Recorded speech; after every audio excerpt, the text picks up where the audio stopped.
Well, hello, my beautiful friends. I was looking at my old blog, and I have two blogs that are about words. I didn't realize that I had two about the same thing. What are you doing? Do you have to do that now? Mommy's making a video. I don't want to start this over every time you're weird. Okay. Yeah, you just go in the closet then. Don't worry, they're cats, not children. I mean, whatever.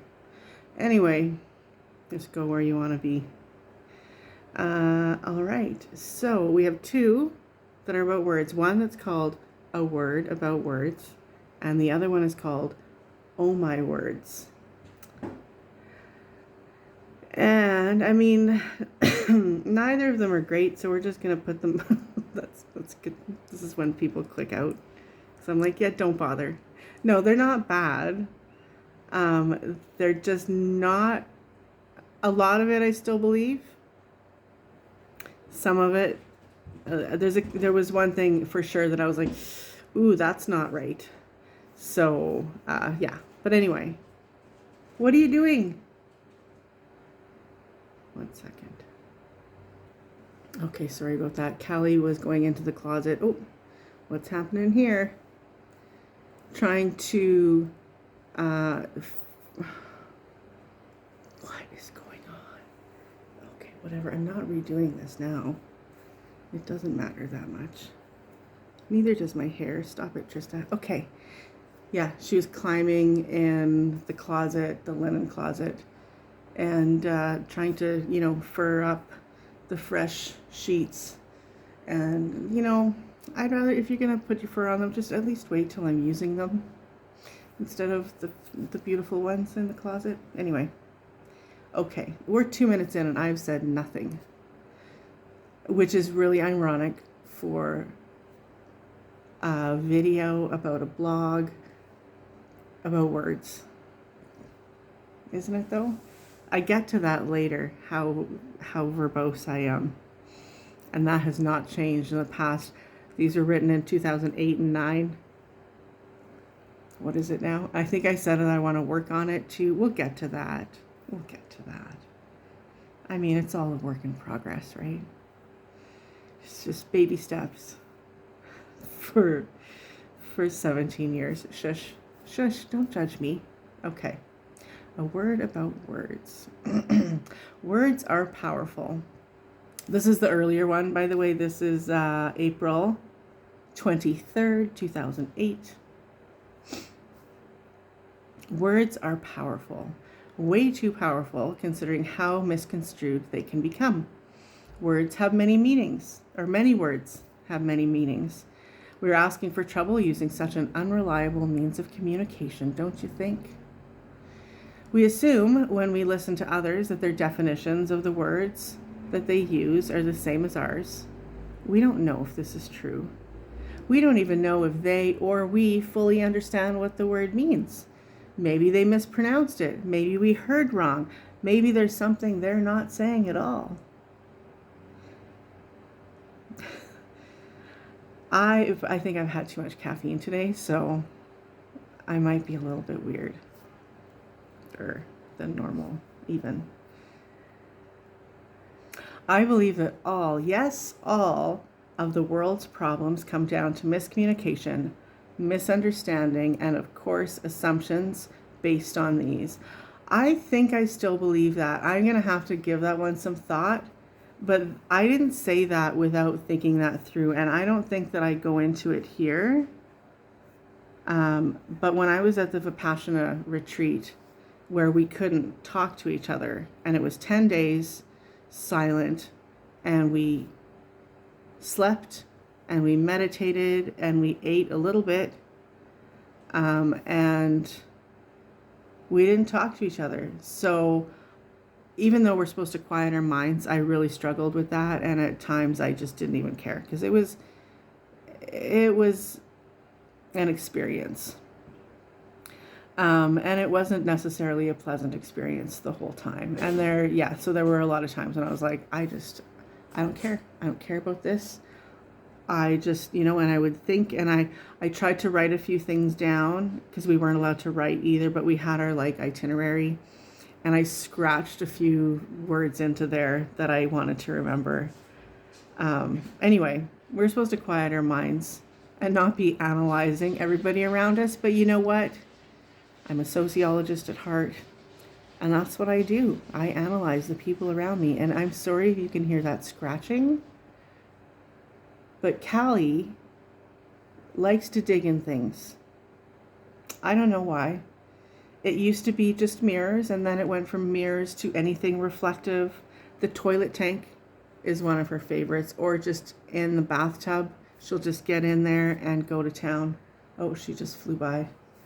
Yeah. Oh, I gave them catnip. Oh, I'm so sorry. Not directly, but I gave them new toys that they inherited from their Auntie Lisa. She had a kitty pass recently, so they got some new toys and food for that matter. Anyway, what was I saying? I was apologizing for the racket, which maybe you can't even hear it. I don't know. Oh yes, at the Vipassana retreat, I found myself making a lot of assumptions about the people around me and being very judgmental, like uncharacteristically judgmental, because I'm pretty easygoing even back then, maybe even more back then when I was, young and naive. And it was bad. I was mean to people in my head, and I made assumptions, right? Because I can only really see part of what's going on.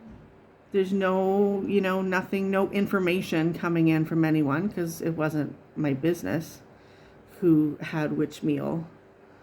But I saw someone take a meal that was like, because we were for lunch only allowed fruit, I believe. Lunch wasn't, or was lunch, dinner, and whatever. We were only allowed one meal, not allowed, but we got one full meal a day and then other food at other times. But anyway, and I saw this one lady take like a plate of food that was out the next day that had been the leftovers from the day before. And I thought she took the meal of the person who went home because she was getting a meal and for 2 meals a day. And I was really hungry and really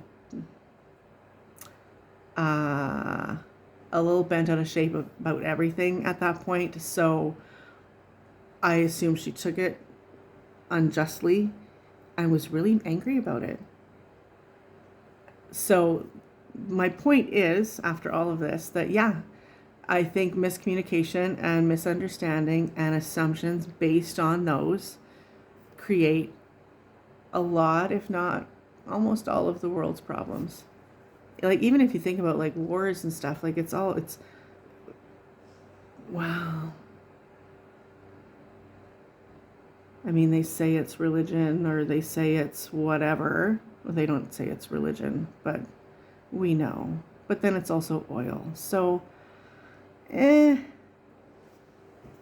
most of the world's problems, or a whole lot, especially the personal ones, I think are based on misunderstanding and miscommunication. Anyway, let it go. No one does anything that they think is wrong. If you think it's wrong, that's because you see it your way and they see it their way. We each see through the filter of our own eyes, our own experiences, and our own social conditioning. Stop making judgment calls and live only your life, not everyone else's. We each have our own path. It's funny because I'm being really judgmental in that paragraph about not judging people. I like that. That's a way to go, Trista. That's brilliant. Watch your words. Be careful what words you can choose, as they will manifest in your life. Thoughts become words, words become actions, and actions become habit. This means think positively. When you have a negative thought, rearrange it. The first thought is where we make our decision about a thing. If it's positive, then positive experiences will follow. It's easiest when we start in a positive light. Of course, it's always possible to change our mind about something if we set off on the wrong foot, but starting that way is certainly ideal and gives great momentum. Oh yeah, so this I'm gonna have to fix. So at the time I wrote, when you notice a lack of something that you wish to attract, for example, money, don't say, I need money. Try something like, I look forward to having money. Then behave like you have it, be generous, and remember there is always more where that came from. The universe will copy what you put out there, so if you act like you have what you think that you lack, then you will attract it to you. Okay, so don't say I need money. True, don't word it that way. But I look forward to having money is pretty much exactly the same, because then you're always looking forward to it. So it has to be present tense. The proper wording should be present tense for manifesting. And the behaving like you have it and feeling like you have it, huge, huge. Okay. Something fun to do. Now, I wrote this. I think it might be illegal in the US, so don't do this. I don't know if it's illegal in Canada. I don't think so. I don't know about other countries. Please check your local laws before engaging in this next activity. Something fun to do. Write positive phrases on money before you spend it. If you use cash, please use cash. We need to use cash. Gotta use it or lose it, people. Something like peace, or all you need is love, or return to me, or any other positive message you wish to send out. Of course, this works for anything, not just money. It just seems to be the language most people speak these days. You want love in your life? Then be love. Oh, pardon me. You want love in your life? Then love, be love, and love indiscriminately, because each and every one of us deserves it. Most of all, be sure you're loving yourself. And remember that we are all love, and we are all one, and in truly loving yourself, you are loving everyone. You are recognizing that God is each of us. And that's not a typo. God is each of us. I highly suggest removing harsh negative words from your vocabulary. I do not use the word hate, even for benign things that one would assume don't matter. And I fell off that train for a few years, but I'm getting there. I'm getting there again. So yeah, even for benign things that one would assume don't matter. Like, I hate it when that happens. I just don't say it at all. Why perpetuate it? Why give it power? Another one and this one really bothers me, is when somebody does something that the person doesn't like, and they say, I hate people who do whatever it is that they just saw or had done or whatever. Like I hate people who cut me off in traffic. Really? You hate the person for something that was probably a mistake or an oversight or something that they didn't mean to do? No, don't hate the person. Why bring hate into it at all? Be annoyed if you feel like you need to be, but even that's a waste of energy. Just get over it.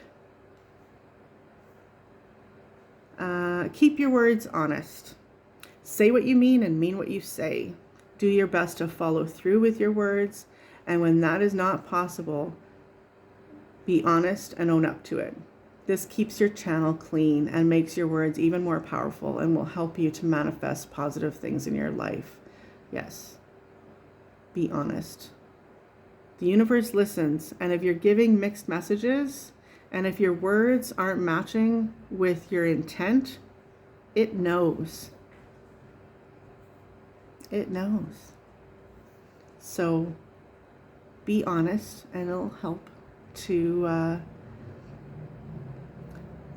to flow your life in the direction that you want it to go. So I'm shaking the table, and I apologize because I'm pretty sure that the camera is shaking all over the place. Also, I apologize. Why am I so close up? Because I'm leaning and reading. Sorry, everybody. You don't need my gigantic face in your face. Hopefully, you're just listening. Breathe before you speak. When you have something important to vocalize, stop, breathe, ask for assistance from your higher self. Then stop thinking and let it flow. And that works, my friends. I haven't done that in a while. I haven't had to. I mean, I think it's just that I kind of do it naturally now. But there are times when like something just won't be coming to me, and I'll have to do that where I'll have to stop and just let it go, and then I let it come. And it works. And then sometimes these words come out of me that are so brilliant, and I'm like, did I say that? I didn't say that. No, someone told me that. That's not me. That's my guides. What's wrong? Are you staring at me? I thought that there was a cat staring at me, and I was trying to ignore her, and it turned out it's a bag. It's not a cat. But there is a weirdo over there. Okay. There's weirdos everywhere, including right here. Okay. Let's continue. Write just for you. Empty your thoughts on paper. Then, if you wish, burn it, bury it, or offer it to water. In those writings, be positive. If you have negative things to air, then do so in a healing way and seek to understand why these negative things happen to you. What have you learned? Where has it brought you? What good things would not have happened had it not occurred? There are no unfortunate events in our lives. It is only our judgment of them. Make every situation good for you. Choose to be happy. Choose to add positivity to our darkened little world. Start within and start with you. Okay, so there's that one. And then the other one is there it is. Oh my words. And this one was written August 16th, 2009. When I was in India, during one of the Q&A sessions with Swamiji, I asked a question. I don't remember what the question was, and it doesn't matter now. What I do remember is where it led. To an answer I have been dwelling on since that moment nearly 2 years ago. And now so many more. What happened was, and I forgot about this until I read this. What happened was, my question was mistranslated, and when Swamiji answered and was translated back, it didn't make sense. Others in the session caught it and corrected the translator. That was not what I meant. After straightening it out, Swamiji looked directly at me and said, in Hindi of course, "Speak clearly if you want to be heard." My first reaction was to feel defensive. She misunderstood me due to a language barrier. What does that have to do with me speaking clearly? But it was when Kate, my traveling companion and our Edmonton meditation group facilitator, excitedly approached me afterwards with, "Well, look at you, getting special messages from a Swamiji. How wonderful for you." And then it started to make sense. It's almost like since then, it has made more and more sense with each passing day.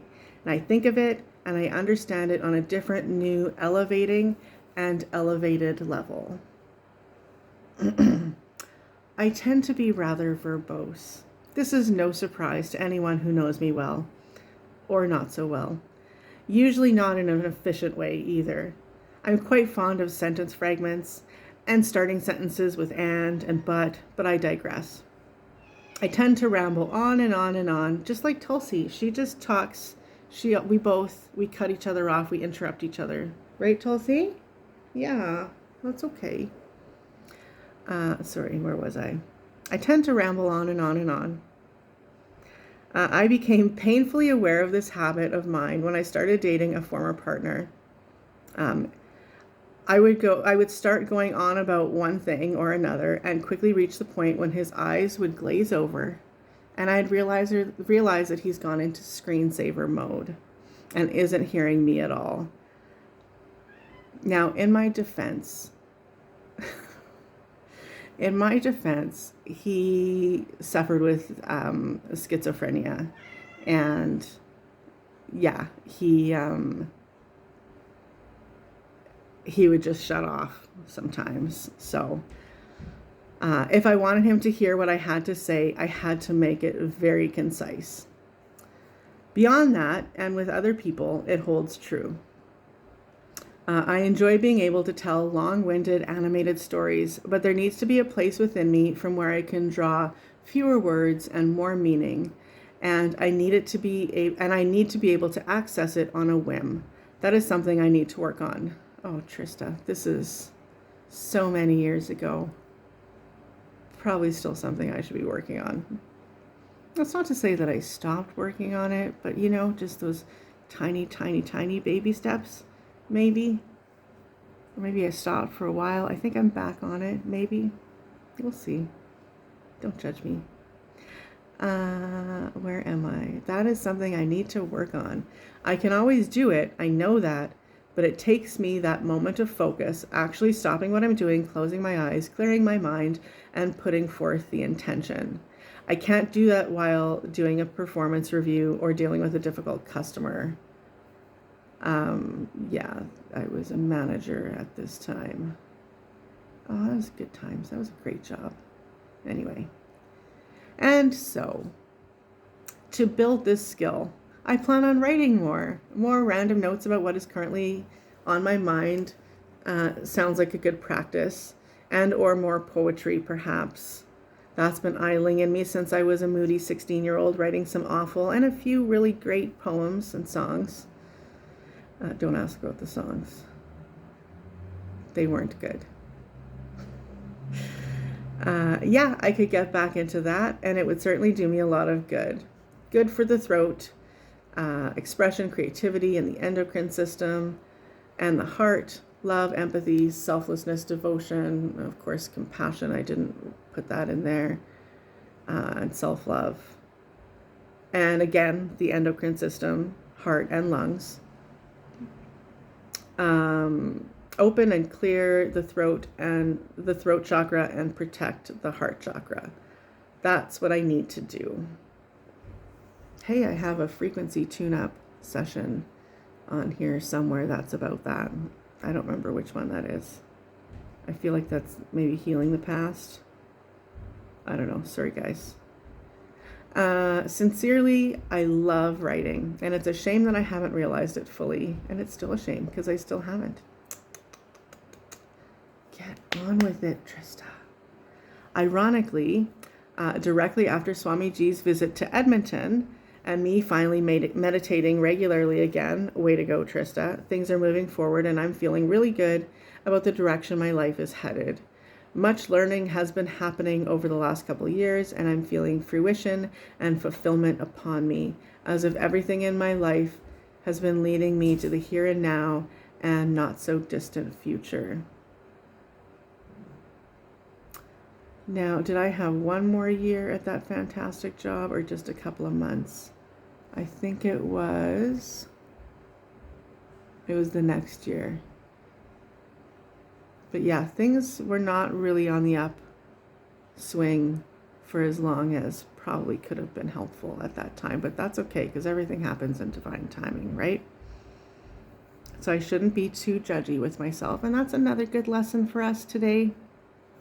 That's right, I am a little weird today. What's going on? Oh boy. But it is. Because we need to be just as compassionate with ourselves as we are with anyone else. First. Right? Yeah. All right. 25 minutes. Oof. For just reading a couple blogs and rambling and hopefully being somewhat entertaining. The children are nearby. Oh, my babies. Oh, it's a nice little butt. Sorry, I'm shaking the camera. I'm sorry. Did I offend you? Well then. Okay. All right. Love you guys. Thanks for listening. If you stayed for all of these 25 minutes, then put an avocado in the emojis in the comments. Because I don't think very many of you are going to stay for this whole freaking thing. Because why would you? This is...